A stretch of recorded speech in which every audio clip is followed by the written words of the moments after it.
안녕하세요. 오늘도 사연살롱을 찾아주셔서 감사합니다. 남편과 사별하고 딸아이와 둘이 살고 있는 여성이에요.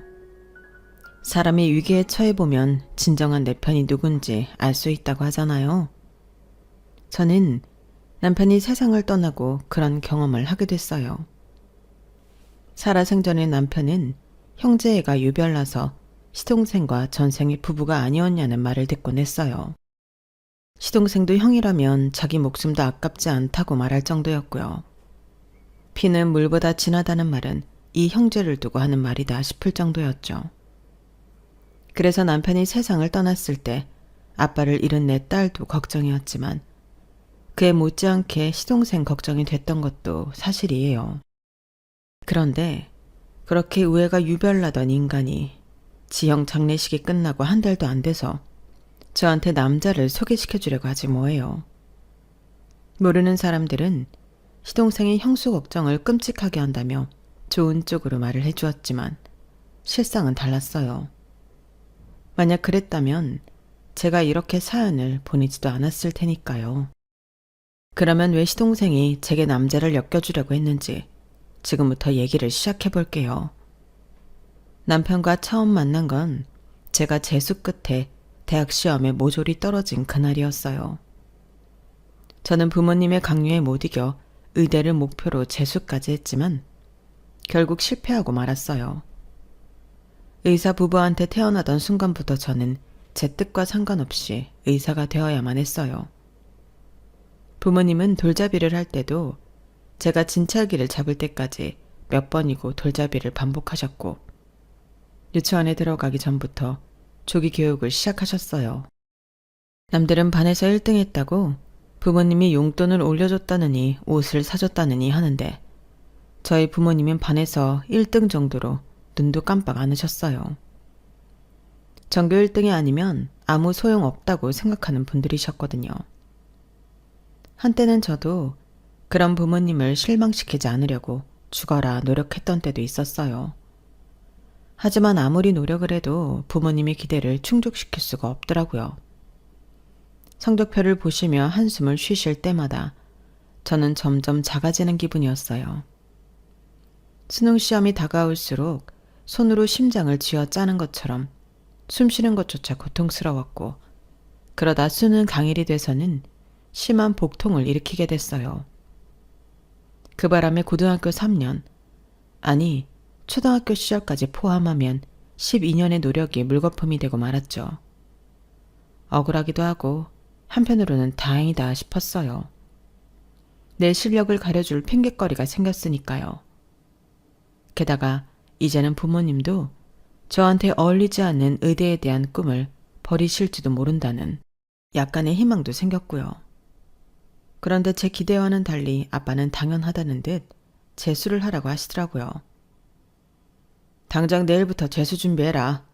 실수는 한 번뿐이다. 그리고 당신은 내 몸 상태 체크 좀 해. 엄마라는 사람이 애한테 신경도 안 쓰고 뭐 하는 거야? 당신이 그러고도 애 엄마야? 참, 잘한다. 의사라는 사람이 딸 자식이 수능날 복통이나 일으키게 하고. 그러는 당신은 아빠 아니야? 당신은 의사 아니냐고. 수정이 수능 망친 게 왜 내 탓이야? 그리고 잊었나 본데 나 당신보다 공부 잘했어. 수정이 성적 저 모양인 거 탓하려거든. 나 말고 당신을 탓하라고. 자신들 기대에 못 미치는 딸 때문에 서로를 힐난하며 으르렁대는 부모님을 보니 꼭두각시 노름은 아직 끝나지 않았다는 걸 알 수 있었어요. 두 분이 원하는 결과가 나올 때까지 재수고 삼수고 제 목덜미를 붙들고 끌고 가실 거라는 걸 알 수 있었거든요. 절망스러웠어요. 내 힘으로 어떻게 해도 이 굴레를 벗어날 수 없을 것 같았거든요. 그래서 어차피 벗어날 수 없다면 한 번에 끝내는 수밖에 없다고 생각했어요. 정말 열심히 공부했어요. 제가 할 수 있는 모든 걸 쏟아부었어요. 마치 제 인생에 딱 한 번의 기회만 남은 것처럼 수능 시험날에 맞춰 모든 걸 준비했거든요. 진인사 대천명이라고 제가 할 수 있는 모든 걸 다 하고 이제 하늘의 뜻만 기다릴 뿐이었어요. 제 노력이 하늘에 닿았다면 부모님이 열망하시던 의대에 합격할 수 있을 테고, 노력이 부족했다면 삼수, 사수, 오수, 부모님이 원하시는 때까지 수험 생활을 이어가게 되는 거였죠. 하지만 결과는 전자도 후자도 아니었어요. 제 성적으로 부모님 원하시는 의대에 합격은 불가능했지만 그렇다고 제가 삼수를 하진 않았으니까요. 이미 시나리오가 짜여있던 제 인생에 남편이라는 변수가 생겼거든요. 재수를 하고도 원하는 대학에 모조리 떨어진 그날, 저는 숨막히는 집으로 들어가기 싫어서 난생 처음 늦은 밤까지 밤거리를 헤맸어요. 주머니에 들어있던 삐삐는 쉼없이 울리고 있었지만 확인할 마음은 없었어요. 제게 호출할 사람은 부모님뿐이라는 걸 알기 때문이었죠. 그렇게 한참을 걷다가 꽁꽁 얼어버린 몸을 녹이려 근처 카페에 들어갔어요. 그리고 우연히 들어간 카페에서 남편을 만나게 되었어요. 그리고 생각지 못한 착각 때문에 인연이 이어지게 되었어요. 당시 저는 재수학원을 다니면서도 카페에 들어가 본 적이 없었어요. 늘 학원과 집만 오고 갈 뿐이었으니까요. 그래서 어떻게 주문을 해야 하는지도 모른 채 입구에 서서 가만히 주변만 살피고 있었어요. 그런 모습을 본 남편은 제가 손님이 아닌 아르바이트를 구하러 온 학생인 줄 알았던가 봐요. 일이 그렇게 되려고 그랬는지 마침 카페 입구에는 아르바이트생을 구한다는 종이가 붙어 있었거든요.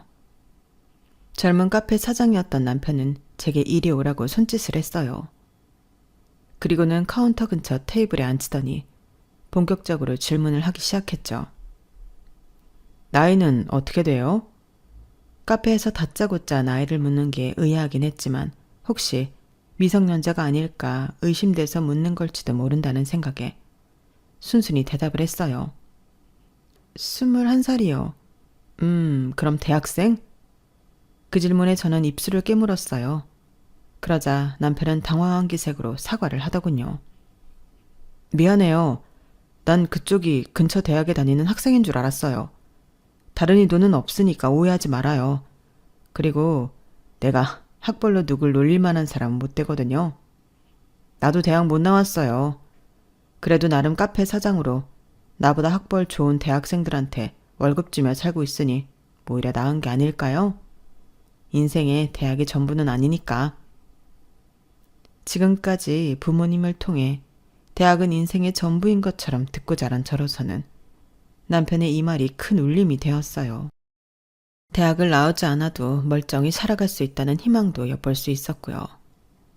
그래서 남편이 나를 아르바이트생으로 착각하고 있다는 걸 안 순간에도 부인하지 않고 오히려 면접을 보러 온 사람처럼 굴었어요.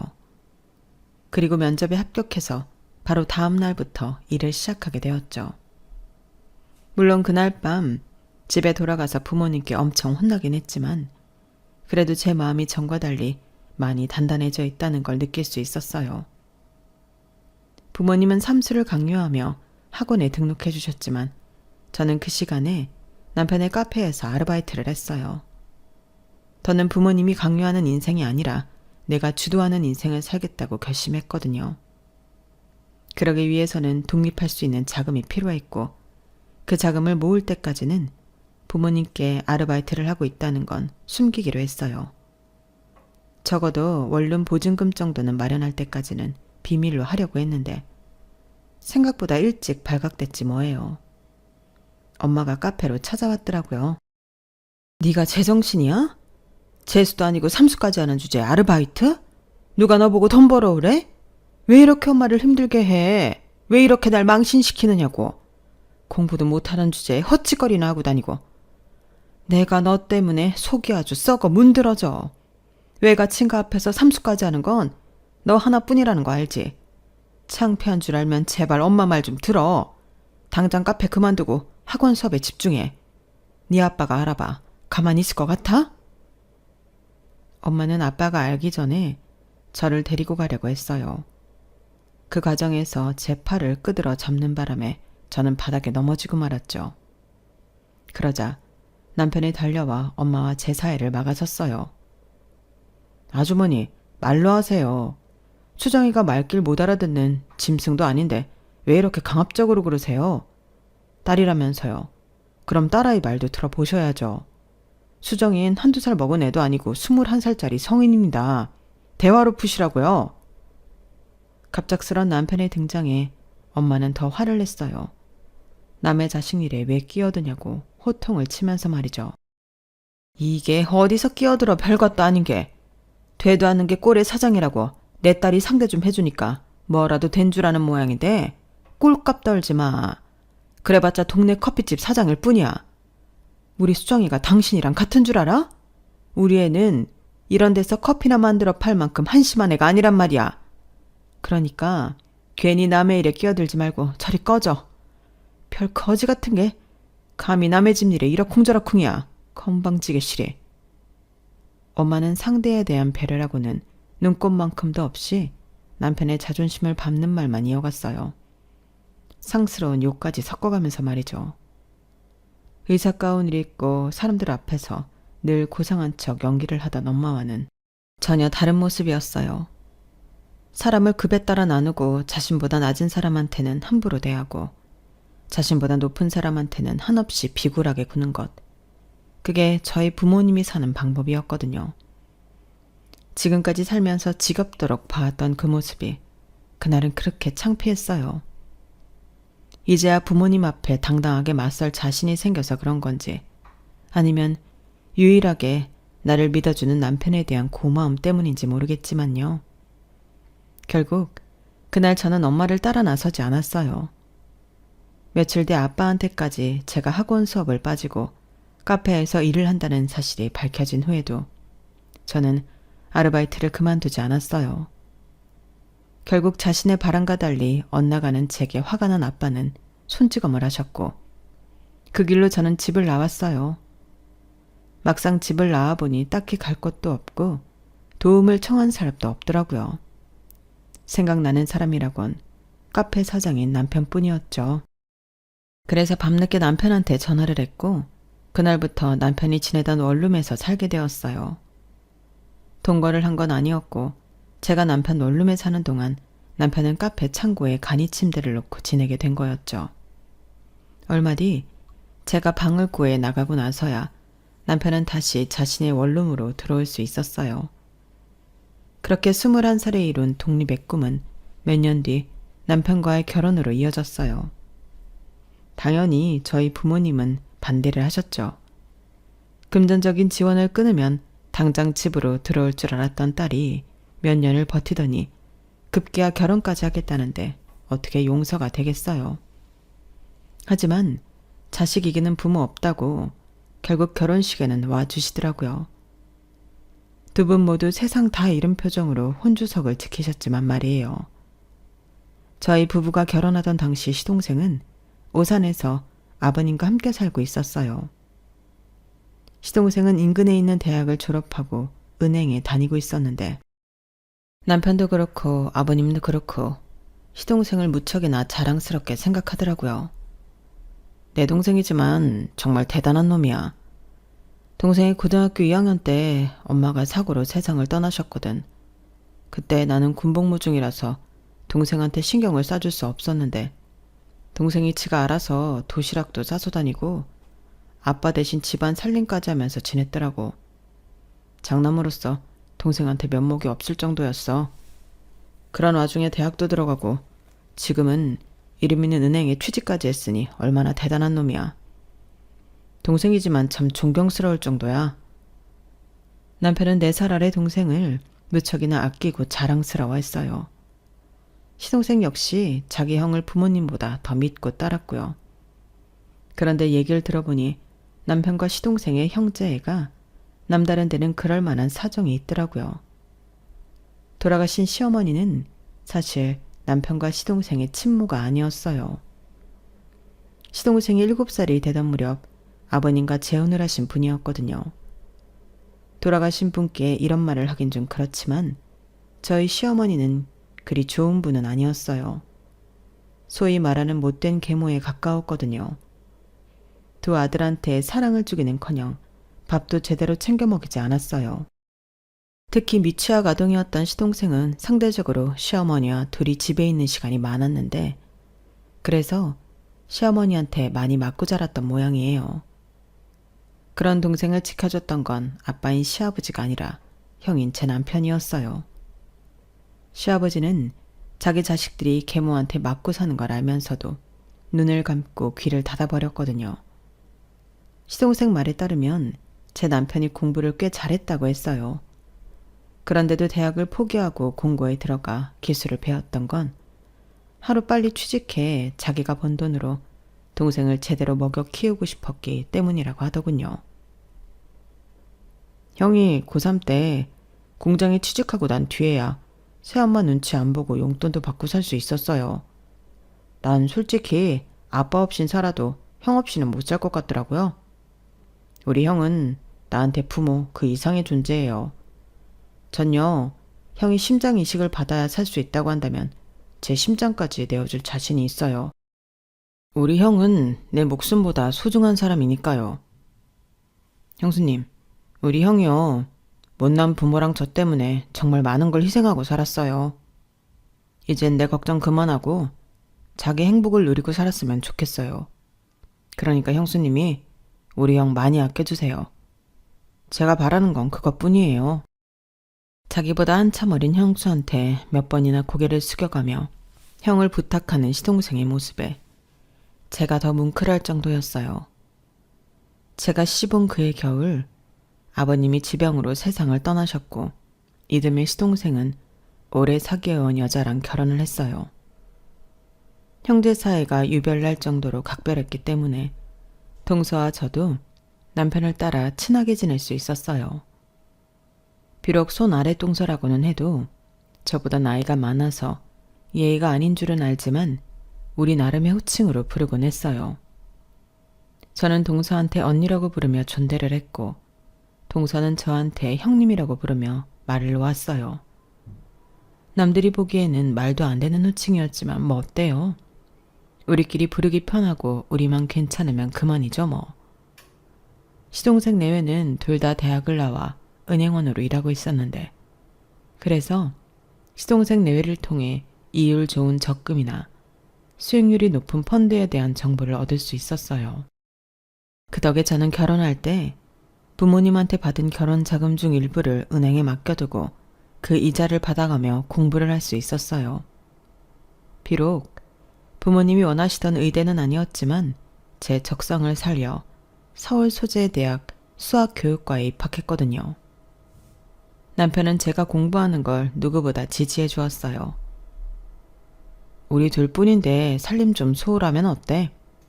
나는 집에서 밥하고 빨래하는 아내보다 자기가 하고 싶은 일 하면서 사는 아내가 훨씬 보기 좋은걸. 그러니까 집안일 신경 쓰지 말고 대학생활 실컷 누려. 그래야 나도 장인어른이랑 장모님한테 덜 미안하지. 남편 말 맞다나 제가 대학에 들어간 이후부터 저희 부모님도 제 남편을 대하는 분위기가 조금은 달라졌어요. 의사를 만들고 싶었던 딸을 데려다 밥순이로 부리고 사는 게 아닌가 걱정했는데 그래도 대학 공부도 하게 하는 걸 보고 조금은 안도하시는 것 같더라고요. 그래도 민서방이 양심은 있나 보네. 너 대학도 보내주고 말이야. 기왕 들어갈 거 의대에 들어갔으면 더 좋았겠지만 그래도 일단은 고졸보다는 대졸이 나으니 다행이라고 해야겠지? 언제 시간 나면 민서방이랑 같이 집에 들러라. 네 아빠가 얼굴 좀 보자신다. 결혼하고 2년이 다 되도록 제 남편을 그 사람 혹은 그놈이라고 부르던 엄마는 이제야 서방이라는 호칭으로 불러주기 시작했어요. 아빠도 완전히 우리 부부를 용서하신 건 아니었지만 전처럼 투명인간 취급을 하거나 무시하지는 않으셨고요. 조금씩 마음의 문을 열어가는 단계였죠. 한 번은 제가 시동생 내외 덕에 종잣돈을 굴려 그 이자로 대학 등록금을 충당하고 있다는 말을 했더니 시동생을 불러 목돈을 맡겨주셨어요. 엄마 역시 시동생이 추천하는 펀드 상품과 적금도 들어주셨고요. 은행원은 매분기 실적에 대한 부담감을 가질 수밖에 없는데 그런 의미에서 저희 부모님은 시동생한테 많은 도움을 주신 셈이었어요. 친정과도 엉켜있던 실타리를 조금씩 풀게 됐고 시동생 내외와는 원래부터 사이가 좋았기 때문에 제 결혼 생활은 순조롭게 흘러가고 있었어요. 그러던 어느 날 시동생이 그런 말을 하더라고요. 우리 공동주택 지어서 같이 살까? 당장은 아니어도 애 낳으면 애들도 공동육아 할 수 있고 좋잖아. 그게 애들한테 정서적으로도 훨씬 안정되고 좋을 것 같은데.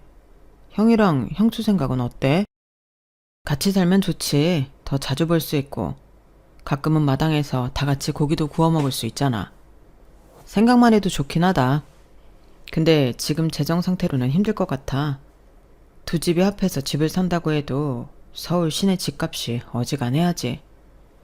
현재로선 카페 운영도 그렇고 앞으로 애 낳으면 애 앞으로 돈 들어갈 일 천지일 텐데 가능하겠어? 지금부터 조금씩 모은다 해도 20년은 걸릴 것 같은데 그렇게 되면 노후에나 같이 살 수 있겠다. 남편은 당장은 이룰 수 없는 꿈 같은 얘기에 아쉬워하면서도 내심 들뜬 표정이었어요. 그날 시동생의 제안은 그 후로 다시 나오지 않았기 때문에 저는 잊고 지냈는데 이미 그때부터 두 형제는 미래를 위한 준비를 했던 것 같아요. 어찌 보면 그게 불행의 시작인 셈이었어요. 대학을 졸업하고 한동안 수학 강사 생활을 하던 저는 친정 부모님한테 투자를 받아 수학 전문 학원을 차렸어요. 수익이 나는 순간부터 일정 퍼센트를 부모님께 드리는 조건으로 차린 학원이었는데 생각보다 일찍 자리를 잡을 수 있어서 학원을 연 지 반년도 안 돼서 부모님께 수익금을 보내드릴 수 있었어요.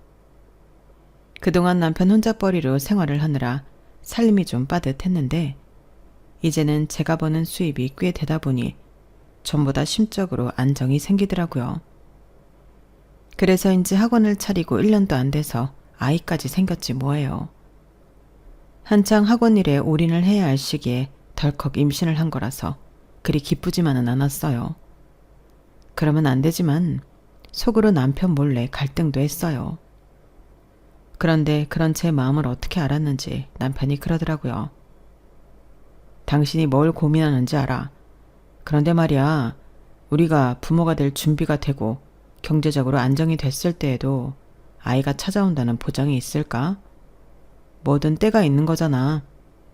나는 우리한테 아이가 찾아온 지금이 바로 그때라고 생각해. 당신은 학원 일에 집중해. 애는 내가 키울 테니까. 결혼한 이래 남편은 늘 자기 말에 책임을 지던 사람이었기 때문에 그날 남편의 말에 많이 위안이 되고 의지가 됐어요. 그래서 남편 말에 따라 더는 고민 않고 아이를 낳겠다 마음을 먹었죠. 출산을 하고 2달 뒤 저는 학원에 복귀할 수 있었어요. 약속대로 육아는 남편이 맡아서 해주었고요. 남편의 희생 덕분에 제 학원은 탄탄하게 자리를 잡을 수 있었고 딸아이도 잘 키울 수 있었어요. 남편과 결혼한 지 20년이 되었을 때는 가족들과 모여 리마인드 웨딩도 했을 정도로 제 결혼 생활은 행복한 시간의 연속이었어요. 세상에 그 어떤 부귀영화도 부럽지 않다고 생각했으니까요. 하지만 신은 인간의 행복을 가만히 두고 보지 못하는 심술쟁이라고 하더니 그 말처럼 우리 가정에 불행이 닥쳐왔지 뭐예요. 그날은 남편이 지방에 있는 공장에 생두를 받으러 가는 날이었는데 12시쯤이면 가게로 돌아올 수 있을 거라던 남편이 3시가 넘었는데도 연락이 없는 거예요. 같이 점심을 먹으려고 기다렸던 저는 수차례 남편한테 전화를 해봤지만 신호만 갈 뿐 받지를 않더라고요. 그러다 4시가 조금 넘은 시점에 낯선 번호로 전화가 왔어요. 남편이 교통사고로 사망했다는 연락이었어요. 순간 시간이 멈춘 기분이었어요. 수화기 너머로 말을 하는 경찰의 말이 멀리서 메아리 치는 것처럼 불분명하게 들리는 것 같더라고요. 그러다 더는 알아듣기 힘들어서 앞에 있던 학원 선생님한테 제 휴대폰을 넘겼어요. 김 선생님이 전화 좀 받아줄래요? 뭐라고 말하는지 하나도 못 알아듣겠어요. 제 전화를 건네받은 강 의사는 메모지에 주소와 전화번호 등을 적어댔어요. 그러는 중에도 저는 멍하게 자리에 앉아 눈만 꿈뻑이고 있었고요. 사람이 너무 큰 충격을 받으면 현실을 부정하게 된다더니 저 역시 그런 반응을 보였던 거예요. 학원 선생님들의 도움으로 저희 부모님과 시동생 내외한테 남편의 사고 소식을 전할 수 있었어요. 저는 학원 부원장의 차를 타고 딸아이와 함께 남편이 있다는 병원으로 향했는데 남편의 죽음을 확인하러 가는 그 길이 비현실적으로 느껴지더라고요. 옆에서 울고 있는 딸아이의 울음소리도 거리감을 느낄 수 없을 정도로 멀게만 느껴졌고 차 안 내비게이션의 안내음도 마치 물속에서 들리는 것처럼 웅얼거리는 것처럼 들렸어요. 머리로는 딸아이를 생각해서라도 내가 정신을 차려야 한다는 걸 알고 있었지만 그러기에는 갑작스레 남편을 떠나보낸 충격이 너무 컸던가 봐요. 나도 이럴진데 형이라면 자기 목숨보다 아끼던 시동생은 어련할까 하는 생각이 들자 그제야 조금씩 정신이 들기 시작하더라고요. 연락을 받고 병원으로 달려와 주신 부모님 덕분에 남편의 시신을 확인하고 인도받는 건 제가 따로 신경 쓰지 않아도 됐어요. 아빠의 도움으로 남편의 장례식은 서울에 있는 대학병원 장례식장에서 치를 수 있었어요.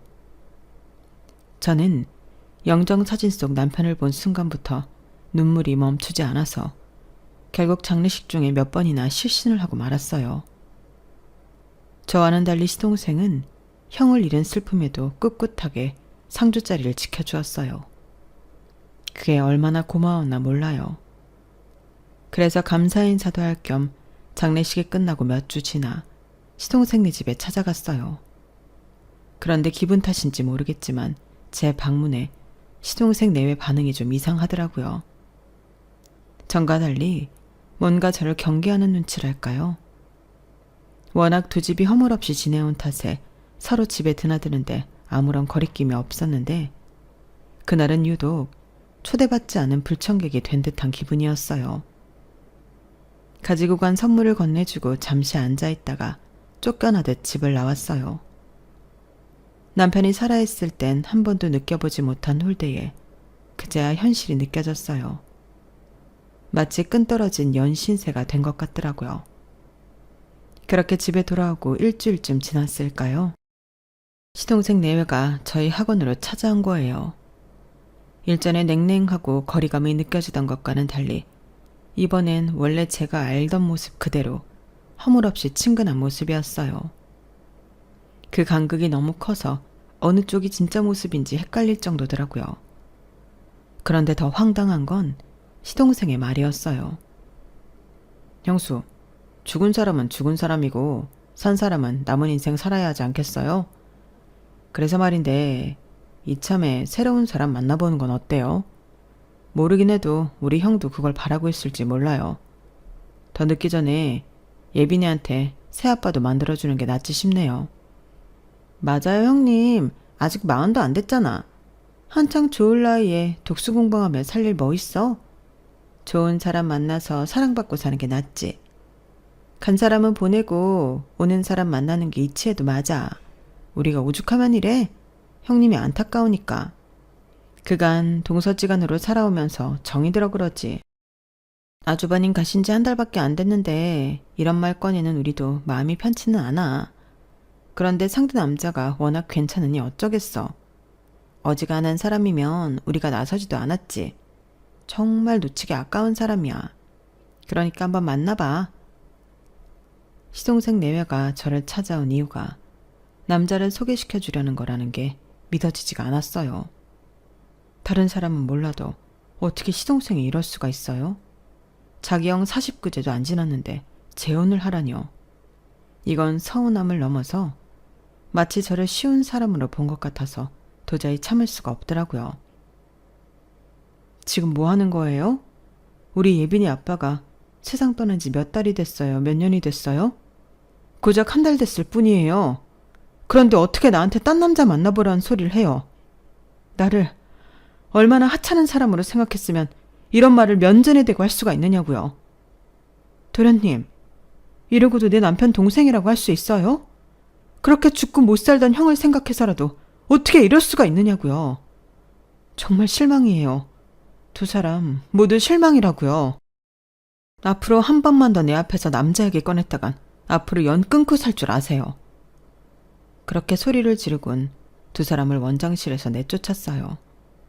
그래놓고도 화가 안 풀려서 옥상에 올라가 머리를 식히고 있었어요. 그런데 주차장 쪽에서 시동생 목소리가 들리지 뭐예요. 건물 구조상 주차장에서 하는 소리가 옥상까지 고스란히 들렸기 때문에 저는 의도치 않게 시동생의 말을 엿들을 수가 있었어요. 아씨, 거봐. 씨알도 안 먹힐 거라고 내가 그랬잖아.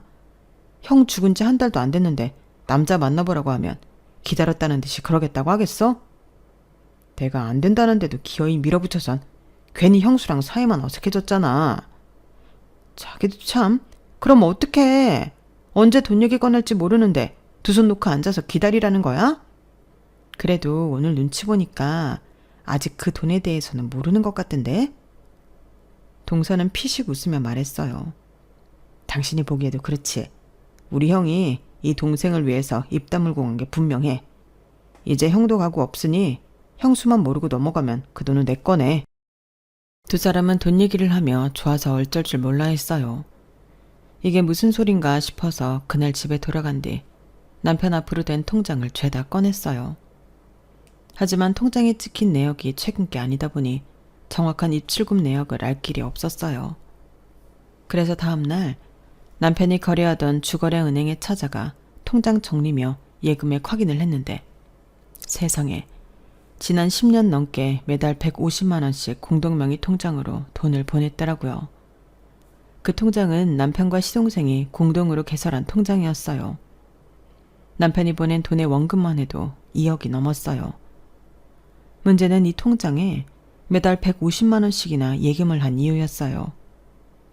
자영업을 해보신 분들은 아시겠지만 이번 달 장사 다르고 다음 달 장사 다르잖아요. 언제 가게 매출이 떨어져서 적자가 될지 모르는 판국에 조그마한 카페에서 매달 150만 원이나 되는 돈을 따로 떼서 저축한다는 게 쉬운 일이 아닌데 남편은 왜 그렇게 악착같이 돈을 모았을까요? 그것도 시동생이랑 공동으로 말이죠. 도저히 그 이유를 모르겠더라고요. 그렇게 모은 돈이 있다는 사실을 감춘 시동생도 이상하고 애초에 그런 목돈을 매달 10년도 넘게 모았으면서 제게 말을 안 한 남편도 이해가 안 갔어요. 그런데 의외의 곳에서 그 실마리를 찾았지 뭐예요. 엄마, 그럼 우리 작은아빠네랑 같이 안 사는 거야? 아침밥을 먹으면서 딸애가 이런 말을 하더라고요. 뭐? 아니, 우리가 왜 작은아빠네랑 같이 살아? 왜긴 왜야. 아빠가 그런다고 했으니까 그렇지. 나 대학 가면 시골에 공동주택 지어서 작은아빠네랑 같이 살 거라고 그랬다고. 근데 이젠 아빠가 돌아가셨으니까 그 계획이 깨진 건가 하는 거지. 딸아이 말에 그제야 풀리지 않았던 실타래가 풀린 기분이었어요. 그리고 그제야 예전에 공동주택을 지어서 함께 살자고 했던 시동생 말이 그제야 떠올랐거든요. 상황을 파악하고 나니 더더욱 시동생의 행동이 괘씸하게 느껴졌어요. 고작 돈 2억 해먹겠다고 자기 형도 배신하고 저한테 다른 남자를 소개해주려고 했던 것도 그렇고 저 모르게 그 돈을 혼자 가지려고 했던 것도 용서가 안 되더라고요. 시동생이 이런 인간인 줄도 모르고 저는 장례식 때 조의금 들어온 것 중에 시동생 손님한테 받은 돈이랑 집안 어르신들이 주신 목돈은 전부 시동생한테 줬는데 말이죠. 제 딴엔 형을 잃은 슬픔 속에 지내는 시동생에 대한 위로라고 생각했는데 돈 앞에서 이렇게 사람이 달라질 줄이야. 그래서 시동생한테 마지막 기회를 주는 차원에서 공동주택 얘기를 꺼냈어요. 자신이 먼저 돈 얘기를 꺼낸다면 용서해 주려고 말이죠. 그런데 끝까지 입을 다물지 뭡니까? 그래서 시동생이 일하는 은행으로 찾아가 공동명의 통장 해지를 요구했어요. 그러자 시동생은 눈이 휘둥그레져서는 제게 쩔쩔 매기 시작했어요. 하지만 이젠 더는 두고 봐줄 생각이 없어진 저는 가차없이 통장을 해지했어요. 공동명의 통장이라서 두 사람 모두 동의해야 가능했어요. 시동생은 못내 아쉬운 표정이었지만 어쩌겠어요. 애초에 유산 상속은 아내인 제 몫인걸요.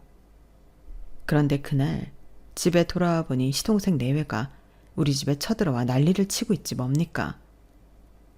내 직장까지 찾아와 내 뒤통수를 쳐? 그 돈이 왜 형수 돈이야? 우리 형이 나랑 살겠다고 10년 넘게 모은 건데 당장 돈 내놔. 그 돈 내놓으라고. 돈 2억에 눈이 뒤집어져서는 난동을 부리는 시동생을 보니 돈 때문에 형제간에 칼부림까지 난다는 명절 기사 내용들이 이해가 갔어요. 그리고 한편으로는 이렇게 시동생 내외와 연을 끊게 되는구나 싶더라고요. 그날 결국엔 집에 경찰을 불러 시동생 부부를 내쫓았어요. 시동생은 쫓겨나가면서도 고래고래 소리를 치며 돈 내놓으라고 하더군요. 이런 사실을 제 딸을 통해 전해 들으신 친정 부모님은 괘씸하다며 시동생 앞으로 들었던 적금이며 펀드 등을 당장 해지하셨어요.